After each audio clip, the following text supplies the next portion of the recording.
This is the VOA Special English Agriculture Report. A cash crop is a crop grown for money. 400 years ago, the first cash crop for European colonists in North America was tobacco. American Indians were already growing it.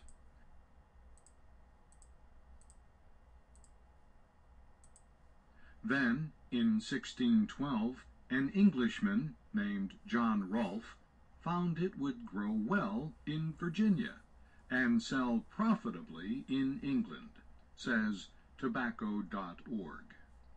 But tobacco kills millions every year. Farmers face increasing government restrictions on tobacco use.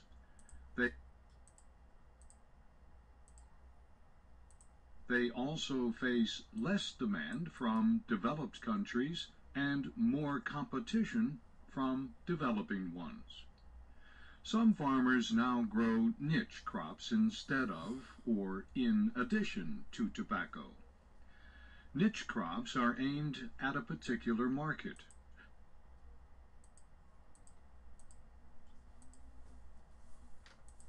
But choosing what to plant can be difficult. Professor Tony Johnston at Middle Tennessee State University says,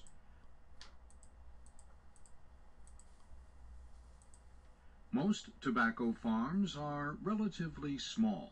It's a big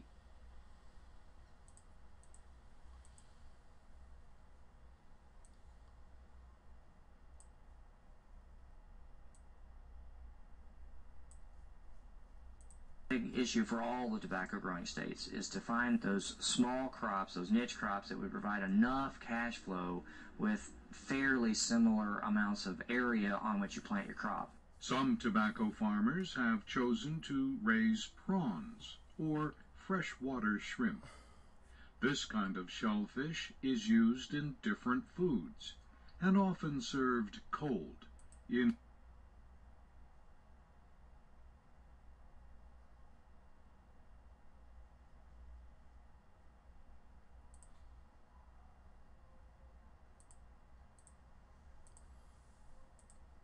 what Americans call shrimp cocktails.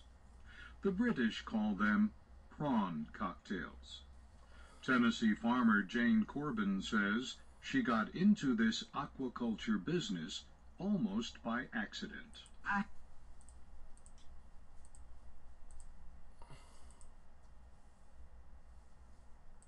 I had never met anyone who had done this, and I'd never seen a freshwater prawn, but I had read about it. And I just thought it sounded interesting. On a recent weekend, Jane Corbin and her sons harvested tobacco and prawns from the same field.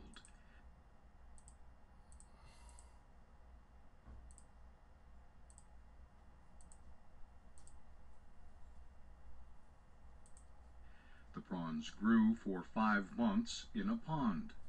The Corbins also raise cattle, along with flowers, vegetables, and other crops. Jane Corbin got into aquaculture in the late 1990s. Other tobacco farmers in the American South gave it a try because state and federal agencies were encouraging a change. It was advertised as an alternative to your tobacco crop so far as your income was concerned. That did not ring true. That is not the reason I went into it, of course, but a lot of people did, and they saw that that was not a fact. Still, Professor Johnston says tobacco farmers are realizing they cannot depend on a single crop.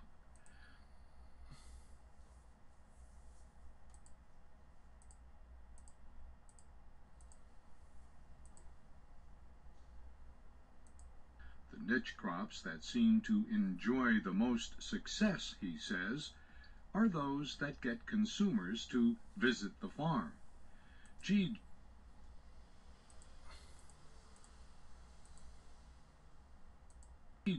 has bought prawns from the Corbins for years and enjoys helping with the harvest. It's their